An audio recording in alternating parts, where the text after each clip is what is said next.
episode of Against the Grain. Today, I am talking about my U.S. Open experience at Los Angeles Country Club, but I am joined today by a special guest. I'm joined by my mom, Debbie. Hello. Hi, Katie. Welcome. Yeah, it's fun to be here. It's exciting. I have my mom now. I know. We just had another good U.S. Open experience. It's our third. We did. So we've been to the U.S. Open at Chambers Bay, Torrey Pines, and now Los Angeles Country Club. Which one was your favorite? I think it's Torrey Pines. Yeah. How come? I really like that course. You know, it was easy to get around. Good views. I think you got a little closer to the players there. There you could really watch the golf a little bit more. And again, the views I thought were great. Although we had a little June gloom there, and I have managed to get myself sunburned at every U.S. Open I have gone to. I know. If y'all can't tell, I am so sunburned right now. My face is red. The back of my neck is red. I was told to put on sunscreen, and I didn't. So You're welcome. Yeah, thanks. But you said that at Torrey Pines you can definitely see the players better. So what was it like as a fan at Los Angeles Country Club? Well, first of all, I always have fun at any golf tournament I go to, especially with you. I always have a good time. So, overall it was a really good experience. I really enjoyed it. There was a lot I liked. In terms of the fan experience, for us, I thought parking was pretty easy, walking in. The only thing I found the biggest drawback, I think, of the experience for me was the course layout for a spectator. I thought was really confusing. Yeah. And so it was really hard to kind of get around the course. You'd think you were going kind of following the natural progression of the holes, and then you get stuck. And then you have to walk around again, and a lot of extra steps. So it makes it, and it was kind of hard at places to see the players. It was. And nowadays, I feel like at golf tournaments, they try to build it up so much. So like we saw on the back of 18 and 9, they had those grandstands. Well, now you can't just go stand and watch when they finish. That's right. We just never could really figure out how to get to like the 18 green, to really see the 18 green. Like we thought we could walk and see it. We never kind of figured it out. It looked like you could get in some grandstands, but it was hard to tell. Well, and then it's like we've talked about like those middle areas, and you just stop. And you can't go anywhere, and it's like they don't tell you it's a dead end or anything. Yeah, and then the crowd really builds up in those areas, so you're all kind of packed in together, and you can't really see a whole lot. So yeah, I think the worst part for me was 16 along the fairway. Like you had to be like a mountain goat for the spectator to walk along there. Yeah, you just it's never like the side of the hill. Yeah, it was never flattened out any part of it. It was just walking for a fairly good distance along the side. So that was probably for me the I don't want to say the worst hole to walk, but I guess that's what I'd say. Yeah, it was hard. And then before the U.S. Open, who were like a couple of your picks to maybe win this year? Well, I don't know who I was looking at. Some of our favorites, because we like to follow some of the same people. But certainly, Jordan's always fun and entertaining. We did follow him yesterday, so that was, even though unfortunately he didn't make the cut. And I'm excited to see Rickie doing so well, because I think he seems like a good guy and a fan favorite. Fun to watch. Certainly. Scotty Scheffler plays really well, so he's always somebody you think can come out ahead. And just interestingly, though, too, on the leaderboard, Wyndham Clark being up there, we kind of like him because we Ducks. He's from University of Oregon. For real, I know. And as we said, Scotty Scheffler, we're watching it on TV as well. Scotty Scheffler popped up, so if we get distracted, that's why. But yeah, Scotty's always a good one. We watched him for a while. And Jordan, I'd say we got the Jordan experience yesterday. Yep. Yeah. Good stuff with Jordan. And, we did that really walked most of the course following Jordan in the morning. And then in the afternoon, like you said, followed Scotty. And then we did something we don't usually do, since we had my niece there, your cousin. And we sat on, 16 green for a while, which we don't do, but we've talked before about sometimes it is get to sit on a hole and to see how players play it a little differently? Normally, I hate sitting in one spot. Normally, I'm like, okay, like, I'm going to go follow Victor, I'm going to go follow Scotty, and then Jordan, and like, but like you said, like, we did have to walk around a lot, and we had already walked around so much at that point, and I was just like dead, because it was like 5 o'clock, and we were like, okay, well, we want to see Rickie, and he's going to come through, so let's just kind of stay here. So that actually ended up turning out really well. Yeah, it was good to sit for a little while, so that was good. And like you said, we saw Rickie, and unfortunately, I think he bogeyed the hole we were on 16, but he had that bunker shot. There were some interesting bunker shots yesterday. That's why I've been kind of that's what's, to me, it looked like some of the most challenging. I know nothing about golf, but to me it looked like some of the more challenging parts of the course for people. Some of the bunkers. Yeah, and then Jordan Spieth was playing with Tony Finau. He was in a lot of bunkers, but he ended up doing well out of them. Yeah, he had some good shots out of bunkers. That's right. Finau was with Jordan, and who was the other person? No, I can't think of who I can't think of who it was. I should know. Oh, Patrick Cantlay. Oh, yeah, Patrick Cantlay played well, I thought. Yeah. But, yeah, and then just even, like, this third round, we saw Xander in the bunker on the first hole, have to hit it 3 times. Yeah, he's off to a kind of a rough start, so I'm not sure. Again, you know more about golf than I do, but he just looks like he's, I don't know. Xander can pull it together pretty well. He's good, but I'm sure I don't know. It would make me a little anxious if I were him about what's going on, and I don't know how you feel like sometimes. Where's the ball gonna go? You're kind of wondering what's gonna happen. Well, it's interesting though. On a course like Los Angeles Country Club, the fairways are wider for a U.S. Open course. They said it's more forgivable.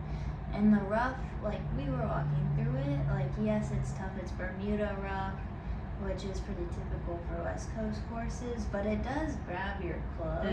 But I think if you're gonna miss it, you have to miss it at this course, because then it's where people have trampled it all down.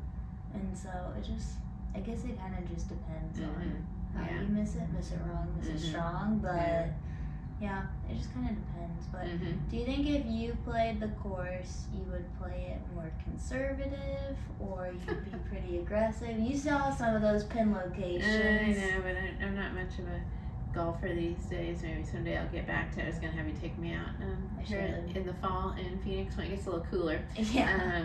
But I think, I was surprised by the look of the course. I think we talked, it reminded me a little bit of some of the courses you played in Oregon, so it was a little different than what I had expected, but I think, if I was playing, I'd probably play kind of conservative, because, I just want to keep it safe, not get off in some of those trouble spots, but, I've had enough years of watching you and others play junior golf, so I know about getting into those trouble spots, so.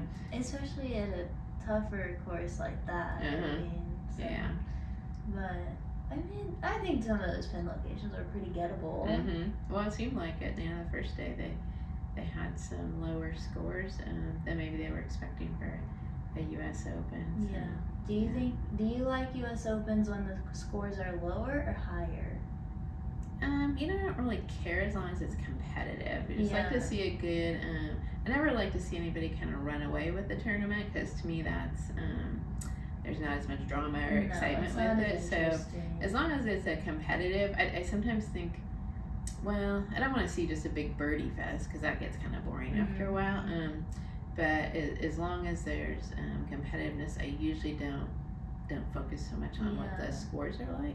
I know, because they're like, we want the scores to be higher. We want the USGA to set pins in harder locations, and it's like, you're still having people that are back to back on scores. Like, Rickie's not running away with it. Wyndham's not running away with it. Like, you have Rory chasing them. Like, what more do you want? I so like I'm kind of surprised.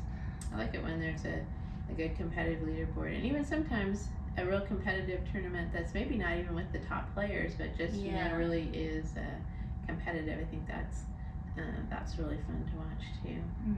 Yeah, I mean, it's definitely like, as long as you have people that are competing, they're playing well, but like you said, it's not a birdie fest, because then it's like, you know what they're gonna do. Yeah.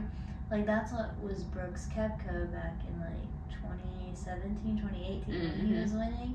It was just like fairway green birdie, fairway green birdie, and it got boring. Yeah. But then you look at a player like Rickie, or even right now Wyndham Clark, who's leading. It's like, it's not just straightforward golf. You just saw like Rickie in the trees, Wyndham having to get up and down for a par, and so a lot more. And I like it when there's a little bit of a challenge for the players, when they have to kind of be a little more creative, or you see some really interesting golf. I mean, we saw Jordan, like yesterday on the side of a hill somewhere. That's interesting, right? And he usually pulls it off, or at least a really good attempt to. So I do like it.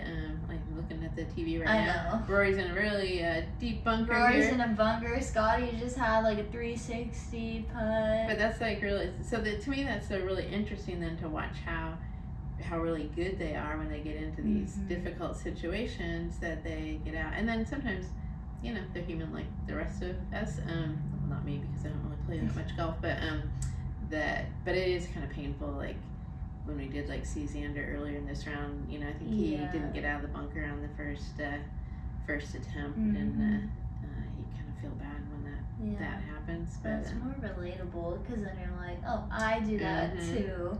Which, I mean, I never did that. But no. Yeah, we'll talk Bandon Dunes some other day. Yeah. We don't need to talk about Bandon Dunes. Oh no. There's some bunkers at Bandon. There were.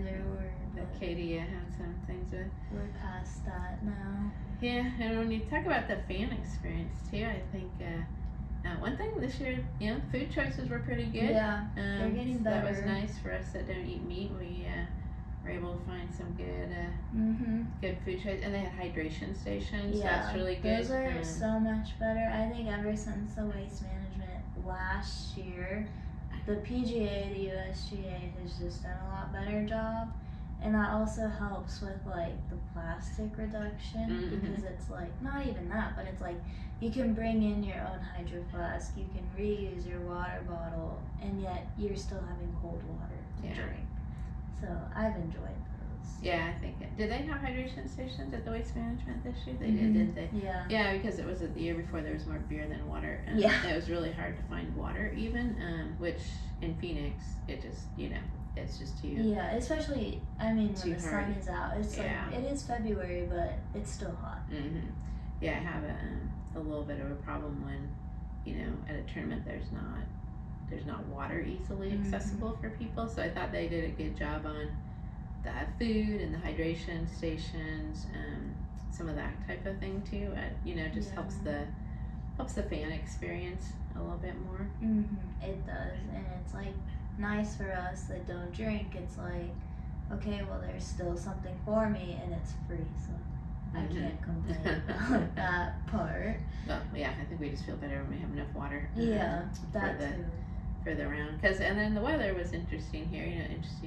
I think we thought Los Angeles would be nice and sunny, but I know day one of the Open was kind of gloomy and a little chilly, and then yesterday the sun came out for us pretty well. Obviously we ended up with a little bit of sunburn, but it was I think it made for a little bit more I don't know, it just seems a little bit more uplifting to watch golf in a nice sunny day than gloomy cloudy day, at least for me. But I don't know, maybe the players like having it a little cooler sometimes. I think it just depends on the person, but like I know when we went to Torrey Pines, it was very soft and like foggy, that kind of colder weather, but granted you are right on the ocean, whereas like this one you're not so much. You're a couple miles inland, I don't know how many, but yeah, it was cloudy in the morning and then it got warm, and so that also kind of changed the conditions of the course, because there was no wind in the morning. Rickie and Xander, when they went out on Thursday morning, they shot the 62 8 under, but you didn't see any of that in the afternoon. So how do you think like those changes in the conditions affect the play? Well, again, not my area of expertise, but I probably only know enough to be dangerous. But it, it sounds like, for those that are playing when it is, a little cloudier, and here there's pretty high humidity. So I was kind of surprised, kind of maybe slows things down for them a little bit, and then when that sun came out and the wind picks up here a bit, I think that changes it, maybe makes it a little more challenging for them. I've never quite, because I don't golf that much, but the amount of attention that's paid to the wind always kind of surprises me a bit. The blades of grass, you check your yardage book and go back and forth. What's the wind doing? This back way, and that forth, more way. blades of grass go up until you have the whole piece around you. Get in your face. It's into the wind. Yeah. I know we heard a few fans talking about pace of play yesterday. Overall, I thought the fans were pretty good yesterday when we were there. There weren't people weren't yelling no mashed potato or whatever it is too much. I mean, people were pretty polite. So I thought the fans did pretty well. I mean, they had they make their casual comments and some of that, but in the groups we were with, I didn't hear a lot of heckling or kind of just saying stupid stuff. I'm actually surprised because it was Friday afternoon. I know. But I think now watching it on TV, it is worse on Saturday, and the crowds are like 20 deep with some of these leading groups. Like, luckily yesterday it's a little more spread out. Double T, they go off of 1 and 10, so you have like big names on both sides. Whereas like today, they're all just back to back. So I think like that helps. Also, when you go on those Thursday and Fridays. Yeah, and I remember Chambers Bay, I think we just went for the 3 practice rounds. Like a Monday, Tuesday, Wednesday, and each subsequent day the crowds got worse and worse. So by like Wednesday we were like, this is a lot of people, and we were kind of happy, I think, that we didn't stay for the actual tournament. We were able to just watch it on TV. And I can't remember what days we went to Torrey, but it might have been around the pandemic time too. So the crowd and the tickets may have been limited a bit on that. I think they do, if I recall, I think they did maybe limit the tickets. So it was that was probably why too. I liked it the best because I got to see the players. But that, of course, the layout is just much easier to follow than. And Chambers, I think we kind of knew a little bit. And so this one though at LA Country Club, that's my one thing. And I heard a lot of people talking, it's confusing. I've got a map and I still can't figure it out. Yeah, because the crossings, when you cross fairway or something, it's just Rickie just hit me with one turn. Oh dear. Yeah, but those crossings, it's like you go one place and you're on a completely different back nine, and it's like, what do I do now? And then you try and go and you're stopped, and it doesn't make any sense. No, so. It didn't. I mean, you would see something across the course like, I want to go over there, and then you'd set out to go there thinking you could just like kind of cross your way over there, and then it was like, no, I got to make this crossing on this fairway. Oops, that got me onto, like you said, the other, like it might have got me onto another part of the back nine, and then on and on. So that was kind of hard. Then I heard about we were going to sell these big fancy houses at LA Country Club, and we certainly did see at least one big fancy house. So we saw that, and then we walked along that one stretch where we could look in people's backyards. I know. You didn't want to take any pictures. No, you thought, I feel like I'm invading people's privacy. I'm like, I was stopping other people and had their little cameras up to their backyards. So those were nice backyards. We didn't see as many. I guess we saw a few more houses on the back line. On 14. Yeah, but I thought we were going to see more houses. I know, because they advertised, like Adam Spelling's $155 million. Oh, Aaron Spelling? I thought it was Adam. No, it was Aaron. Oh, my bad. I don't even know. I think they sold it to somebody, and then it's up for sale now. I don't know. Anyway, we didn't see a $155 million house that I was expecting to see. And all these other like $25, $30 million ones. I mean, like, might have seen the rooftop of like a Playboy mansion on 14, but sure it's that like was it or not. But. I don't. That's not what I came for. I came for the millions, like the 30 million. I want to see the big house. When we were at that tournament in Las Vegas, the PGA tournament, the Shriners. We got to see some nice houses on that course. What's too. the one that was on that really big like I square know. house? I can picture it. I just can't. Was it like a government person? I can't remember who it was, but yeah, that was interesting. Oh, it was like the Nevada senator because. Was that who it was? Yeah, something like that. Anyway, I mean, I don't go to golf tournaments to see the houses, but it does add a little something to. You know, you enjoy seeing the houses there. When we went to Austin Country Club, even like, where else? Oh, Bay Hill.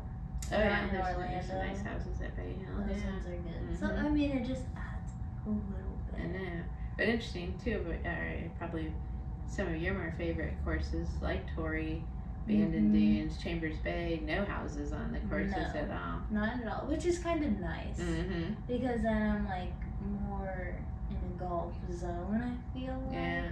Whereas like if I am like, I mean this course didn't have that many houses on it that I could see, but it's like, it just feels different. I don't know. It's too much making me think of, I don't know if you're thinking about this at all, Probably but not. when you, probably not, when you were starting out golfing, we tried to get you to courses that didn't have houses. Yeah. So you didn't have to So we'd have worry to drive out like 30 minutes. So Just you went so out to the rural area so you could go just swing freely. And now look at me, I don't miss fairways. I've been out with you for a while, so Well, to see you golf I know. one of these days. What was your best part of the U.S. Open yesterday? Going to it. Probably just, I mean, I always like seeing other courses, traveling around, because I know I've said like that's what I want to do for a job. I want to travel and like see different parts of the country and like their courses. So that's always fun, like seeing other courses. It was sad that we couldn't see it all. I mean, we did what we could, but I think it is sad that you can't like go right up to the green. It's not like the Shriners tournament where you can. So that one I think I like a little better. But I do like that, just seeing new courses. Also, like the Jordan experience, you can't really beat it. Like, and remember we saw Smiley. Yeah, And Smiley. you said you want Smiley's job, or a job like you don't want his job, but you like a job I'll be like his Smiley coworker. does. Yeah. So if y'all don't know, Smiley Kaufman was a former PGA Tour player, part of like the Jordan Spieth, Rickie Fowler, Justin Thomas group. Now he's an on-course reporter for NBC Sports, but yeah, that job is definitely one that I want. But yeah, Smiley, we love Smiley, the Jordan experience. Yeah, he was in some spots yesterday, yelled some. Oh, that's right. He did have he really like let something loose there at one Normally point. Jordan doesn't, but he did, and then he went on to make birdie. So that was interesting. I know. I thought that was going to turn around for him a little bit know, after and then the birdie after that, but still kind of couldn't quite get the score he needed to make the cut. So. Yeah. So, granted, we are only in the third round, moving day. We'll see what happens, but looking at it now, who do you think has the best chance? Well, that's tough. I'd love to see Rickie do it because especially on Father's Day, his little girl. Yeah, so that would be great. Now, whether he has the best chance, I just am not so much on the. He certainly has a chance based on where we are on Saturday. I mean, Wyndham Clark would be a great win too. Being a former Duck and we're from Oregon, that would be great. And I know Wyndham lost his mother. That comes up a lot, and he kind of brought that up. And I think sometimes when a player has a loss like that in their life, it's nice to see them rewarded with the hard work when they've gone through something kind of that challenging. So it's nice to see a couple of Rickie, Wyndham up at the top of the leaderboard. Those would be two I'd be so it's more about for me not who I think it is, it's more who about who I think want, would as a fan who I'd like to see it'd be good potentially to see, win. like Rory. I mean, always a fan of Rory. Xander, Scotty. So it'll be interesting to see how it plays out. And I can't recall, where you told me Gordon Sargent's been had the low AM score coming into Saturday. Yeah, he's impressive. It'll be really good to see what he does at Vanderbilt if he stays there even. So And I think I saw maybe 3 amateurs made the cut. So, and some of the others, had good scores. They may not have made the cut, but they bested some of the tour pros. So Preston Summerhays beat Justin Thomas. So so it's good experience for these amateurs, and to be able to go out and compete like that in this major of a tournament. That's great, and it's that is one thing. I guess for the USGA, for the U.S. Open, to welcome the amateurs in. And their qualifiers, the way they do that, it gives other people a chance. Oh, that seems pretty intense, that qualifying process. And now, do you help support that at all with the Junior Golf Association of Arizona? It's not us. It was the Arizona Golf Association. So you weren't out helping it out in those qualifiers? We did the Junior Am. Oh, okay. Yeah, we ran those, but not the Am or US Open ones. Yeah, and we've got a few of those tournaments coming up. So this summer of the USGA tournaments, and you're going to be up at Pebble. It looks like. Excited for Pebble, the US Women's Open. So that'll be fun. But yeah, I think it'll be a good summer of golf. So, but with all that, thank you, Mom, for being here. You're the first live guest too. Wow, so woo! But yeah, thanks again. All right, viewers and listeners, thank you so much for tuning in today. Hope to see you next time on Against the Grain. I'm your host, Katie Goodwin. Bye, everyone.